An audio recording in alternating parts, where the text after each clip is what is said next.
একসময় উন্নয়নের স্বপ্ন দেখিয়ে মানুষের মন জয় করা হয়েছিল। প্রতিশ্রুতি ঝাঁপি খুলে সাবরুমকে নতুন রূপ দেওয়ার আশ্বাস দেওয়া হয়েছিল নির্বাচনী মঞ্চে। কিন্তু সময়ের সঙ্গে সঙ্গে সেই প্রতিশ্রুতির অনেকটাই আজ প্রশ্নের মুখে বলে দাবি করছেন স্থানীয় বাসিন্দারা। 2023 সালের বিধানসভা নির্বাচনে সাবরুম কেন্দ্র থেকে জয়ী হন বিরোধী দলনেতা জিতেন্দ্র চৌধুরী। নির্বাচনের আগে উন্নয়ন, পরিকাঠামো এবং জনসেবার একাধিক প্রতিশ্রুতি দেওয়া হলেও বর্তমানে শহরের বিভিন্ন এলাকায় দীর্ঘদিন ধরে রাস্তার লাইট অচল অবস্থায় পড়ে রয়েছে বলে অভিযোগ উঠছে। স্থানীয়দের দাবি, সন্ধ্যা নামলেই সাবরুম শহরের একাধিক গুরুত্বপূর্ণ এলাকা অন্ধকারে ডুবে যায়।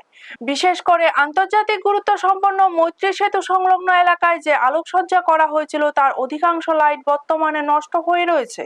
ফলে পুরো এলাকা জুড়ে এক ধরনের অস্বস্তিকর ও ভুতুড়ে পরিবেশ তৈরি হচ্ছে বলে অভিযোগ। এলাকার বাসিন্দাদের একাংশের বক্তব্য, অতীতে রাজনৈতিক সভা মঞ্চে বারবার মৈত্রী সেতুর উন্নয়ন ও কৃতিত্বের কথা তুলে ধরা হলেও এখন সেই এলাকায় ন্যূনতম রক্ষণাবেক্ষণ নিয়েই প্রশ্ন উঠছে। সাধারণ মানুষের প্রশ্ন, এই সমস্যাগুলির বিষয়ে কি আদৌ অবগত রয়েছেন বিরোধী দলনেতা, নাকি নির্বাচন শেষ হওয়ার পর মানুষের দৈনন্দিন সমস্যাগুলি আর গুরুত্ব পাচ্ছে না?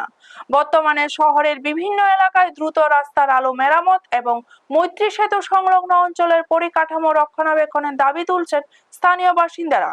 ব্যুরো রিপোর্ট, নিউজ তৎকাল 24।